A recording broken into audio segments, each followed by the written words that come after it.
eventually nationally when we scale. So yes, that's what it is, and we call it London SIP because SIP is obviously a sip in the water, but SIP stands for Social Impact Products. London is the brand, and we are looking at working with football stadiums, with the FA, and large volume areas. So it's B2B, it's not really a retail product. But obviously we're bringing it here to showcase with our friends and brothers over here.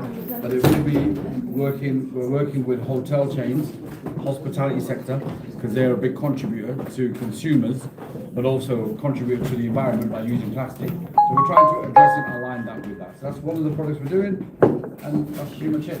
Thank you very much. Can be recycled. So this will be upcycled. Obviously the glass can be recycled, but what we're doing with Tetra Pak, we are basically, it's quite detailed, I can share the decks with you. We're looking at really reducing carbon emissions for big organizations such as airports. So we're looking at targeting airports. So plastic recycling costs a lot of money for the host who's recycling the plastic, but also for the environment to create a recycling solution for that. So we're looking at a real green carbon kind of like a footprint, if you like, and try to make negative carbon on the back of this. So a lot of organizations, big organizations, have a big ESG carbon policy and strategy, and we are trying to align this product with that. Heathrow Airport has 130 million passengers a year in all 5 terminals. If we get 2% of them passengers to take this product, so that will go back to Heathrow Airport's social value, but also some of the carbon reduction initiatives that they're looking at aligning with. And that is recycled, the Tetra Pak model. And it's also 30% of it is made from sugar cane, the shoulder and the cap, the actual carton, and 75% is from ethically sourced rainforests. Yeah.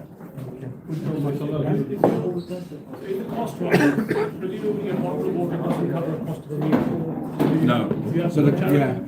So we have. So we're going to be sharing this later. All this is going to be on a very interactive website, and also an app if you are into that stuff. How we do it, because we've been doing food for a long time, so we know food waste. We understand it quite well. We know the carbon measuring that as well. One meal according to the Food and Agriculture Commission and the UN, one meal is approximately 450 grams of food, raw food in this element. So 1 kilo is 2 meals. 1 kilo of surplus food, I'm going into a bit of science here, but stay with me. 1 kg of food that we don't waste and we put back into meals reduces 2.5 to 3.5 carbon emissions. So we're looking at a green carbon calculator on the transaction of this. Rather than actually giving an actual valuable meal, we will fund the logistics to prevent this food from going to landfill. And then recalculate that back into the system of how that is contributing to the meals. So if we funded one van should do about 1 million meals a year. So that's how we'll kind of like, we put the conversion back into logistics. That supply all the wider food operators across London. That makes any sense? Thank you very much. No problem. Thank you.